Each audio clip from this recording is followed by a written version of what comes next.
tell you exactly what age I was when I became interested in geology, but I can remember exactly what happened to get me interested in it. I must have been pretty young, somewhere 6 or 7 years old, and my grandmother gave me a rock. And I still have the rock, and I keep it in my office because I think it's kind of funny. I was certain that this rock had a diamond in it, because there's this vein, of course, that runs through it, and I was determined to prove that this was a diamond and I was rich.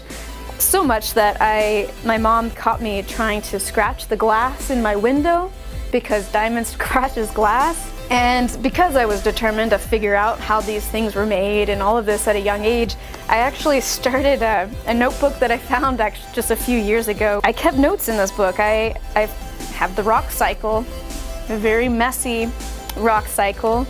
I talk about pumice, the holy rock. So in this diagram, I've got my hypothesis for how rocks form, which is erupting from a volcano. It became sort of an obsession that I think is pretty common among kids. A lot of kids collect rocks and have rock collections. I just never grew out of it. I'm a nerd. You're an articulate.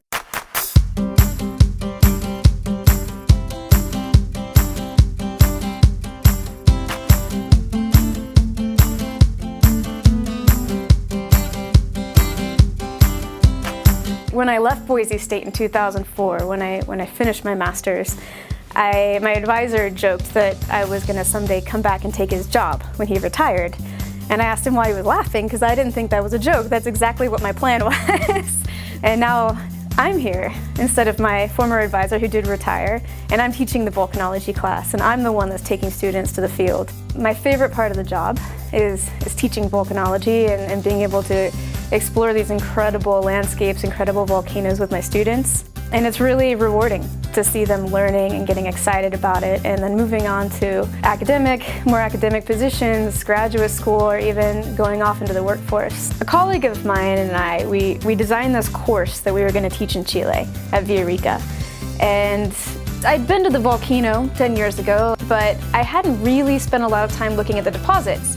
So I arrived about a week and a half before the students arrived so that I could get around, check out the deposits, and make sure that I knew what I was going to show my students and I knew what the lesson plans were and all of that. So when the volcano erupted the day after I arrived, I can tell you that my students were very jealous and very excited to get down there.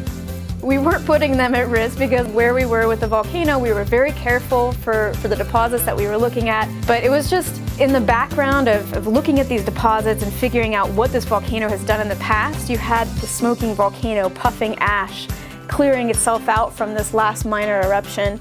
And it was an incredible opportunity to combine what we see in the field with geophysics. My other colleague, Jeff Johnson, was installing instruments to record the volcano, seismic, infrasound, things like that. It was really an incredible learning experience for the students because we could integrate the past with the present and try to figure out what changed. Why did it erupt like that? And really, I think as a class, we even made some steps forward in science.